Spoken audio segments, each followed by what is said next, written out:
ईद का तीसरा दिन सके भाई ने भाई को कत्ल कर दिया गया। उनको 7 गोलियां लगी हैं। मैं ये बात नहीं बर्दाश्त कर सकता। अल्लाह ने उनको जीना था ना, खुद ले लेते। ये बहुत बुरे तरीके से जीना अल्लाह ने। मैं बस इंसाफ चाहता हूँ। वो अंदर आया तो मुझे कहता पीछे हट जाओ।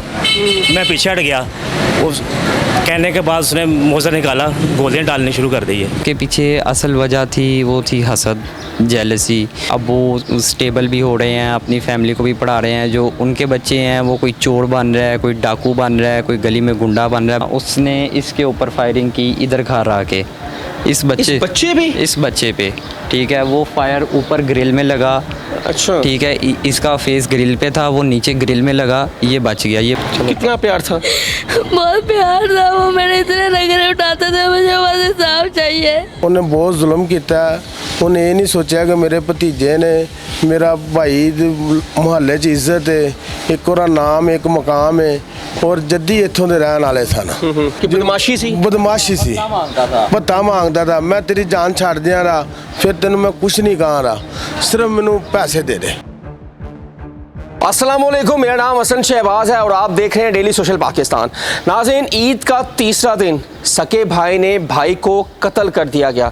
इसकी वजह क्या है, क्या तनाज़ात था और क्यों कत्ल की क्या वजह बनी? उन मकतूल के बच्चे मेरे साथ मौजूद हैं जिनकी मुद्दईयत में FIR दर्ज हुई है। दानिश से पूछेंगे कि आपके वालिद का, आपके जो चचा हैं, उनके साथ क्या रंजिश थी, क्या मामला था। जो कि मामला सामने आ रहा है कि जायदाद का रोला था, लेकिन असल हकीकत क्या है उनकी फैमिली से पूछेंगे और दानिश से पूछेंगे, उनके जो बेटा है बड़ा। अस्सलाम वालेकुम दानिश। जी वालेकुम अस्सलाम। दानिश, बड़े अफसोस की बात है कि आप ईद का तीसरा दिन आपके वालिद को कत्ल कर दिया गया, अपने ही सके भाई ने कत्ल किया। क्या वजह बनी? खून इतने सफ़ेद हो गए? जी बिल्कुल, जैसे आपने बताया कि न्यूज़ चल रही है कि जायदाद का तनाज़ा है, तो कोई मतलब जायदाद का तनाज़ा नहीं था। अब वो बेसिकली दादा वो की जायदाद में एक मकान ही मकान था। अब वो 7-8 साल से छोड़ के इधर शिफ्ट हो गए थे, उन्होंने अपना ही बना लिया हुआ था, वो सेपरेट थे, ठीक है। इसके पीछे असल वजह थी वो थी हसद, जेलसी। वो जो बाकी अब्बू के बहन भाई थे वो सब मिल के ना अब्बू से बुक्स रखते थे अंदर ही अंदर। हसद सारे कितने बहन भाई थे आपके वालिद? 3 भाई और 2 बहनें थी। अच्छा, ये सारे बुग़्ज़ और हसद रखते थे? जी बिल्कुल। वो मतलब जब अब्बू ने वो जॉइंट फैमिली वगैरह छोड़ के, जो मतलब उधर एक घर था वो छोड़ के अपना बनाया, सेपरेट हो गए, ठीक है। उन्होंने अपनी औलाद को पढ़ाना शुरू कर दिया। माशाल्लाह अब्बू ने अपनी औलाद की बहुत बहुत कदर की। आप क्या कर रहे हैं? मैं बायोटेक कर रहा हूँ university of veterinary and animal sciences Lahore से, ठीक है। छोटे भाई क्या कर रहे हैं? ये 9th में है, वो 10th में है। बड़ी आपी हैं मेरी, वो डॉक्टर ऑफ फार्मेसी बन रही हैं। अच्छा, ठीक है, ठीक है। अब्बू ने मतलब उनको इसी चीज़ का हसद पड़ गया, ठीक है, कि अब्बू स्टेबल भी हो रहे हैं, अपनी फैमिली को भी पढ़ा रहे हैं। जो उनके बच्चे हैं वो कोई चोर बन रहा है, कोई डाकू बन रहा है, कोई गली में गुंडा बन रहा है, बदतमीज़ लोग। तो अब्बू ने ना इस वजह से ना हमारी नेचर नहीं थी उनके साथ मैच होती। अब्बू ने जैसे तैसे अपना घर अरेंज किया, अपने आप को सेपरेट कर लिया। अपने आप को सेपरेट कर लिया। अब्बू ने कहा कि मेरी औलाद अकेली रहे, खुश रहे। अच्छा, कितने देर से ये रंजिश स्टार्ट थी आपके चचा और आपके वालिद साहब में? जब अब्बू इधर शिफ्ट हो गए ना, तब उनके दिल में हसद तो पड़ गया, लेकिन हमारे सामने नहीं आया। तो कुछ मतलब 2 साल पहले से ना उसने, मेरे जो चचा है अरफान, जो मेन मुलजिम है, जो मुलजिम है, जी ठीक है ना, उसने इसके ऊपर फायरिंग की इधर घर आके इस बच्चे पे, ठीक है। वो फायर ऊपर ग्रिल में लगा, अच्छा, ठीक है। इसका फेस ग्रिल पे था, वो नीचे ग्रिल में लगा, ये बच गया, ये भाग के पीछे। आज से 2 साल पहले की बात? आज से 2 साल पहले की बात। इतना छोटा 2 साल से इतना, ये तो मैं तकरीबन 12-13 साल का बच्चा है। बिल्कुल। अभी भी इससे भी 2 साल पीछे चले जाएं तो ये क्या मतलब होगा, कितनी मासूमियत होगी इसके चेहरे पे, ठीक है। इसके ऊपर फायर किए, अगली बार दोबारा फायर किए, पुलिस ने उसे अरेस्ट किया, वेपन बरामद किया, फिर बेल करा के बाहर आ गया। उसकी FIR अभी भी ट्रायल चल रहे हैं, हर बंसपुरे थाने में दर्ज हैं, ठीक है। उसके अलावा जो अब्बू के कारोबारी हिस्सेदार थे उनको अगवा कर लिया उसने, आपके चचा ने? हाँ जी। वो इतना बड़ा डॉन है, इतना बड़ा बदमाश है? इतना बड़ा डॉन नहीं था ना, मतलब हमें कभी लगा था, लेकिन वो बन गया है, ठीक है। घर में ही बन गया है। वालिद साहब, जाहिर सी बात है, बच्चों को वालिद से प्यार होता है, साया होता है। बिल्कुल। क्या कहेंगे, आज वो साया आपके सर पर नहीं है? सर हमारी तो दुनिया ही अब्बू से थी, ठीक है। अब्बू ने हमें किसी के ऊपर कभी डिपेंड ही नहीं करने दिया। वो बाहर होते थे, कुछ जहाँ मर्ज़ी होते थे, वो सारे मामलात खुद ही देखते थे। उन्होंने कभी हमें, हमारे मामू चाचू, उन्होंने कभी किसी पे डिपेंड ही नहीं करने दिया, ठीक है। अब वो नहीं है तो मतलब दुनिया ही हमारी ख़त्म हो गई है। अब्बू ही दुनिया थे। अब आप उनके कारोबार भी हैं, आप पढ़ रहे हैं, ये छोटे भाई हैं, सिस्टर पढ़ रही हैं, तो कारोबार कौन देखेगा? जाहिर सी बात है, आप तो भी पढ़ रहे हैं, पढ़ लिख कर आगे जाएंगे या फिर अपने वाले साहब के कारोबार पे देखेंगे?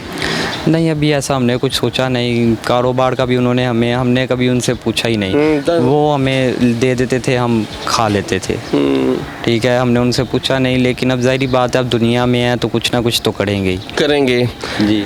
नाज़रीन, मकतूल के जो रिश्तेदार हैं वो भी मौजूद हैं। आए उनसे पूछते हैं कि मकतूल इमरान एक कारोबारी शख्सियत और एक भाई ने रंजिश में आकर, हसद में आकर अपने ही भाई को कत्ल कर दिया।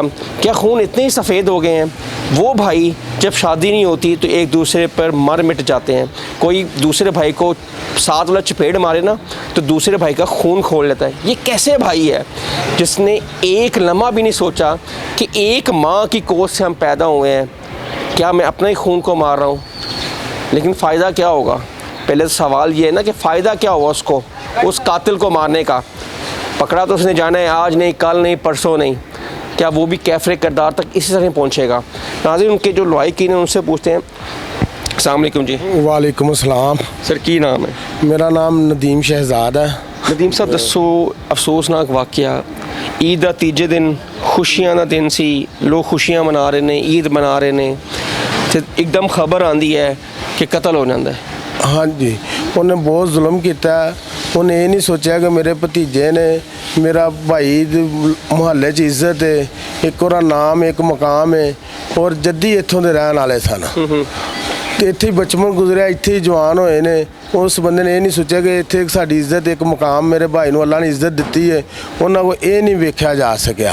उन्होंने कोई बर्दाश्त नहीं होया। और को पैसे मंगते सन, मैनू 2 करोड़ दे रहे, मैनू 4 करोड़ दे रहे। कादा 2 करोड़ 3 करोड़ कादा? कहना ही मेरे पैसे बनते ने। कादे बनते? कोई कारोबार किया, कोई सांझा किया, कोई लेन देन सी, कोई जायदाद का लेन देन सी? कोई जायदाद का लैन देन नहीं सी।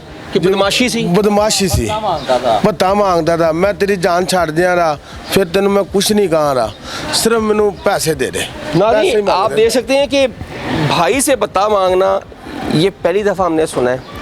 एक्चुअली हम कराची में तो रहते नहीं, हम लाहौर में रहते हैं। और लाहौर की आपको पता है CCD जब से आई है जराइम का ख़ात्मा कर दिया है। CCD से आला हुकाम से सुहेल ज़फ़र चट्टा साहब से मेरी अपील है, गुजारिश है कि ऐसे अनासर जो अपने सके भाइयों को भी नहीं छोड़ते पैसों की खातिर। अब ये 3 बच्चे हैं, आप देख सकते हैं, ये सबसे बड़े हैं, ये सबसे छोटा है, उससे ये देखें क्या सोचते होंगे।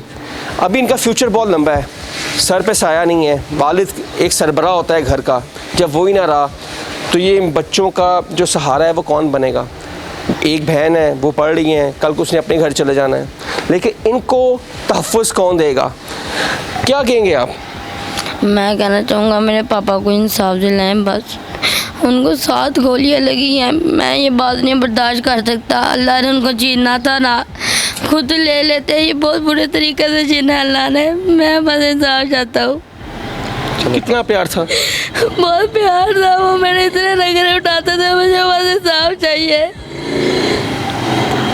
नाज़रीन, 2 साल पहले इस छोटे बच्चे पर भी सक्का चिच्चा ने गोलियां चलाई और पता नहीं कैसी हिम्मत होगी उस शख्स के अंदर। वो कितना दरिंदा था, कितना शैतान इंसान था जिसने इस मासूम बच्चे को भी नहीं छोड़ा। तो क्या कहेंगे आपको सुहेल ज़फ़र चट्टा साहब, IG पंजाब और मरियम नवाज साहबा देख रही हैं? मैं कहूँगा बस मुझे इंसाफ चाहिए। मेरे बाप को 7 गोलियाँ लगी, उनको 700 गोलियाँ लगे। मैं ये नहीं बर्दाश्त कर सकता, मेरे से ये बात नहीं बर्दाश्त हो रही। आखिरी बात क्या आपके वालिद साहब ने आपसे की ईद वाले दिन? मेरे बाप ने मुझे कहा था कि मेरा मोबाइल लेके घर चले जाओ। मैं घर गया, मेरे घर जाके बात सुनी, मेरे बाप को 7 गोलियाँ लग गई हैं। जानवर आपकी मर्जी का आया था इस दफ़ा? जी बिल्कुल, मेरी मर्जी का जानवर लेके आते हैं। जब ये खबर मिली तो क्या आपके दिल में आया, क्या सोचा आपने? मैंने कुछ नहीं सोचा, मेरे अंदर से जान ही निकल गई थी, मेरे से चला भी नहीं था जा रहा। नाज़रीन आप देख सकते हैं और हम उस चाय वकूफ़ पे भी जाएंगे जहाँ पर मकतूल इमरान को 7 गोलियां मारी गईं और वो एक हजाम की दुकान थी जहाँ पे वो अपनी शेव करवाने गए थे और ये शातिर सका भाई उसने आकर अपने ही सके भाई को गोलियां मार दी। आए उस जाए वकूफ़ पे भी जाते हैं और आपको वहाँ का भी मंजर दिखाते हैं। नाज़रीन हम उस एनी शाहिद के साथ मौजूद हैं जहाँ पर ये सैलून के अंदर कत्ल हुआ और इनसे पूछेंगे, ये उस टाइम इस सैलून के ऑनर भी हैं और इस टाइम वो जाए वकूफ़ पे मौजूद भी। अस्सलाम वालेकुम जी अस्सलाम वालेकुम। क्या नाम है? जी मेरा नाम अमजद जुवैद है जी। हम जब उस दिन क्या ये वाक़या हुआ? सर मैं अंदर काम कर रहा था, वो अंदर आया तो मुझे कहता पीछे हट जाओ। मैं पीछे हट गया, उस कहने के बाद उसने मोज़र निकाला, गोलियां डालनी शुरू कर दी है। आप बंदे को पहचानते थे? हाँ पहचानता हूँ। कौन था वो? हाँ जी पहचानता हूँ, इरफान। क्या पुलिस कितना को ताउन कर रही है? क्या आपको हौसला मिल रहा है? आप मुतमईन हैं पुलिस की इन्वेस्टिगेशन से? जी बिल्कुल, पुलिस स्टेशन भी हम गए थे, उन्होंने अच्छी एफआईआर दर्ज की मौके पर ही। उसके बाद भी इन्वेस्टिगेशन में उन्होंने प्रॉपर ताउन किया और जहाँ तक बात रही मुलजिमान की गिरफ़्तारी की, वो फ़रार हुए हैं लेकिन पुलिस उनके पीछे है। वो हर लिहाज से, हर तरह से जो वो पुलिस अपना कर सकती है हमारे लिए वो हमें कर ताउन कर रही है पुलिस? बिल्कुल प्रॉपर ताउन है उनकी तरफ से, 100% ताउन है उनकी तरफ से।